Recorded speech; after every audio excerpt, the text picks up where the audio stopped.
Okay, so today's notes are on rational exponents. It's section 6-4. Our content objective is to simplify expressions with rational exponents, and our language objective is to define and use correct terminology to explain the process of simplifying rational exponents. So first thing, what is a rational exponent?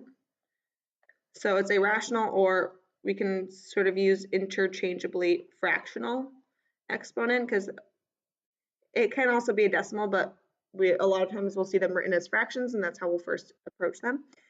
So a rational exponent is a root, which is a radical sign, written as a fraction or decimal, but we're going to focus on fractions for now. Fraction where the nth root of x is equivalent to x to the power of 1 over n for any positive integer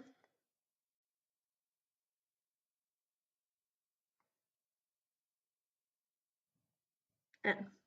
So all this is saying is we can rewrite roots as fractional exponents or rational exponents. So, and then where we're going with this is we'll be able to apply the laws of exponents with our roots. So before I delve in any further, I know using just variables can be confusing, so some quick examples. If I had, for example, number 1, the square root of 36, since there's an implied 2 when I take the square root, that would be equivalent to 36 to the 1/2. So I could rewrite the square root of 36 as 36 to the 1/2. I could also write the cube root of 64 as 64 to the 1/3. So again, the index becomes the denominator of the fractional exponent, but we'll keep going with this. So how we'll actually apply this more basic property or example, simplifying, quick example. So that I just showed you how to rewrite them, but how can we actually use this? So for example, if I had 216 to the power of 1/3, I know if I have a fractional exponent, I can rewrite it as a root. So again, this goes both directions. I can rewrite roots as fractional exponents as roots. So this would be the same thing as the cube root of 216. And I know the cube root of 216 is 6. So I could rewrite this as 6 to the 3rd cube rooted, which is just 6. So I can use it to simplify and make this process easier. Similarly, if say I had 7 to the 1/2 times 7 to the 1/2, I can apply my properties of exponents or my laws of exponents. If I'm multiplying two things with the same base, I can add their exponents. So I can rewrite this as 7 to the 1/2 plus 1/2 in the exponent. So 1/2 plus 1/2 is the same as 7 to the 1st, because 1/2 plus 1/2 is 1, which is just equal to 7. So that would be my answer there, it's just 7. So this isn't where we're going, like this isn't our stopping point, because we can also have different numerators. So in these examples, we had a numerator of 1 for each example, so that we just had the root. But another key concept we're going to talk about today is if the nth root of a,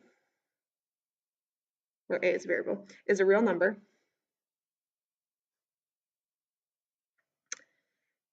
and m is an integer, again, that means positive or negative whole number, and similarly, m over n is in its lowest terms,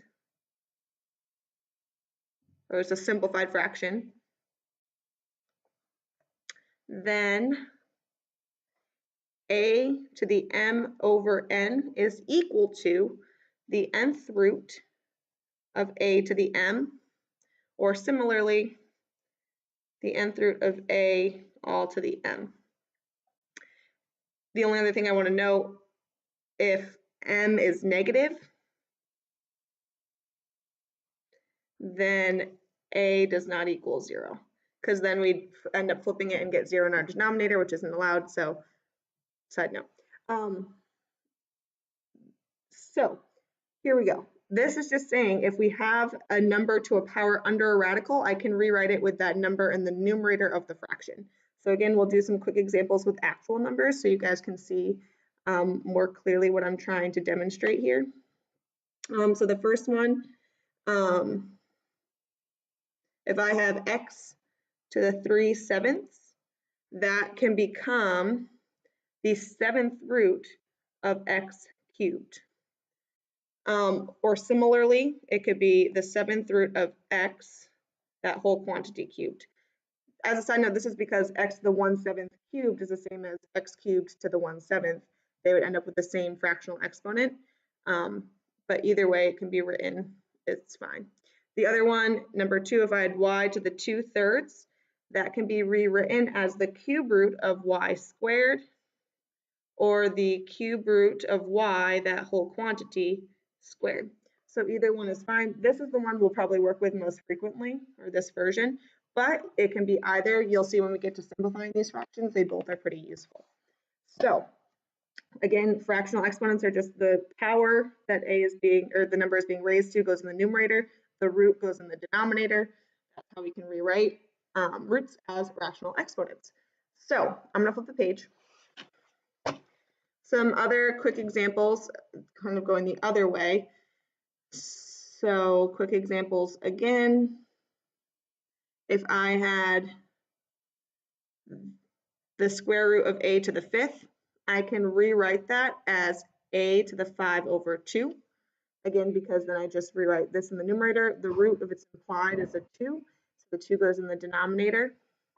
And then again, I have the 5th root of b cubed, that whole quantity cubed, and that can just become b to the 3/5, and that would be my answer for that one, because this again goes in the numerator, that one goes in the denominator. Okay, so again, what I was getting at before, where are we going with this? Note all the properties or laws of exponents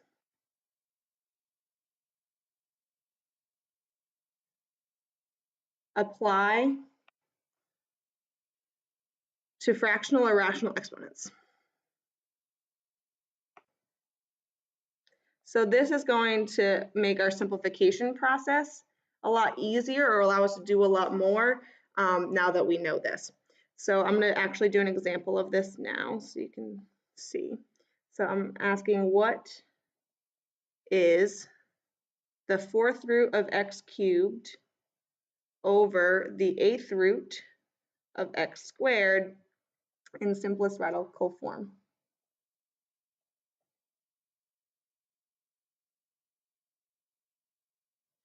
So if we jump in, first thing I want to do is rewrite the roots as, or rewrite as rational exponents.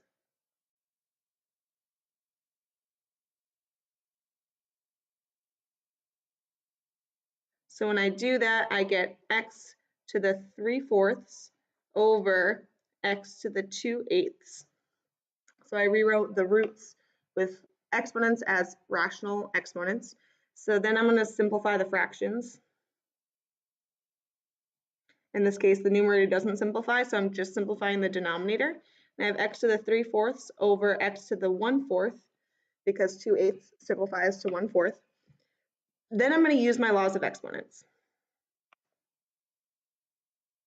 So in this case, I'm dividing two terms with the same base, so x and x both are the same base. So since I'm dividing them, I remember the laws of exponents says I can subtract their exponents. So this becomes x to the 3/4 minus 1/4, all of that in the exponent. So if you're having trouble seeing, that says 3/4 minus 1/4. And when I simplify that, I get x to the 2/4. So I subtracted them. Now I'm just going to simplify this fraction.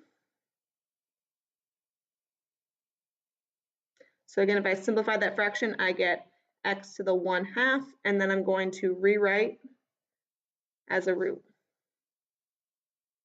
or a radical. So I know x to the 1/2 is the same as the square root of x, and that is my simplified form of that original expression.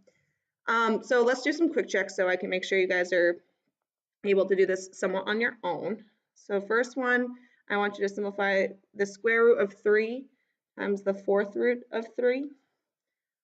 And then the second one I want you to try after that is the square root of x cubed over the cube root of x squared. So try those each on your own, pause it, try it on your own. I'm going to go over it now. So again, first thing I'm going to do here is rewrite these with fractional exponents. So I have 3 to the 1/2 times 3 to the 1/4. Again, since my laws of exponents tells me I can add those two fractions, I'm going to try to do that. In order to add them though, I need a common denominator. So I'm going to rewrite 3 to the 1/2 as 3 to the 2/4 times 3 to the 1/4, and then add their exponents. So I have 2/4 plus 1/4. So 2/4 plus 1/4, which becomes x to the 3/4. And then when I simplify that, I get the fourth root of 3 cubed.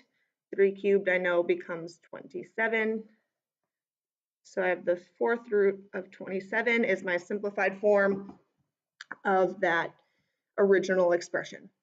Excuse me. So now I'm going to do the same thing with these ones. So I'm going to start by rewriting these as fractional exponents. So I have x to the 3 over 2 over x to the 2 over 3. I'm going to try to subtract their exponents. So I have x to the 3 over 2 minus 2 over 3. But you might remember you need to have a common denominator in order to subtract fractions. So I'm going to change this into x to the, I'm going to change this one to 6. So to change this to 6, I multiply by 3 over 3. So I get 9 over 6 minus x, minus in the exponent, sorry about that, ignore that. To change this into 6, I need to multiply by 2. So I'm going to multiply or subtract 4 6. So I have 9 6 minus 4 6, and that becomes x to the 5 6. Then I rewrite this in a radical form, and I get the sixth root of x to the 5th. And that is my simplified form of that original expression. So sorry about that, but I changed these both to 6, subtracted the exponents, the fractional exponents, and got a new answer. So there is a fair amount more that we can practice with this, but the last example I want to do, I'm going to flip the page because it involves, instead of writing them as fractions, writing it as a decimal. So our last quick example, there are multiple ways to do this process. So I'm going to show you 2 ways. Simplest form of negative 16, or sorry, just 16 to the negative 2.5. Sorry, that's just the negatives only in the exponent. Apologies. So I have 16 to the negative 2.5. What is the simplest form of that? So there's 2 methods. I'm going to, instead of writing steps, I'm going to write these methods side by side. So I'm going to write method 1 here, and draw a line, and write method 2 here. So if we do method 1, first thing we're going to do is rewrite this as a fraction rather than a decimal, because as you know, fractions we can manipulate a lot better than decimals. So I'm going to rewrite this as 16 to the negative 2.5 is the same as 5 over 2. And actually method 2 is going to have the same first step. So I'm going to write that as well. But for now, I'll carry through method 1 first. So what I'm going to do here, I know I can rewrite 16 as 2 to the 4th. So I'm going to do that first, and then I have negative 5 over 2, still outside those fractions. I know when I raise a power to a power, I can multiply those exponents. So I'm going to do that, and I get 2 to the negative 20 over 2, which just becomes 2 to the negative 10. I know when I have a negative exponent, I can flip it into the denominator. So this becomes 1 over 2 to the 10th, which then becomes 2 to the 10th is 1024. So my answer would be 1024.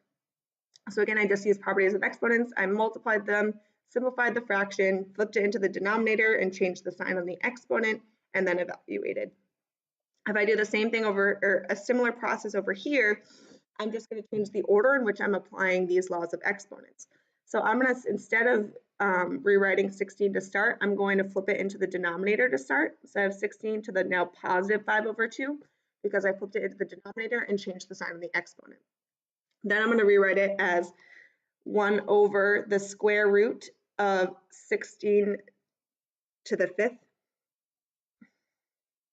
with the 5 being outside the exponent.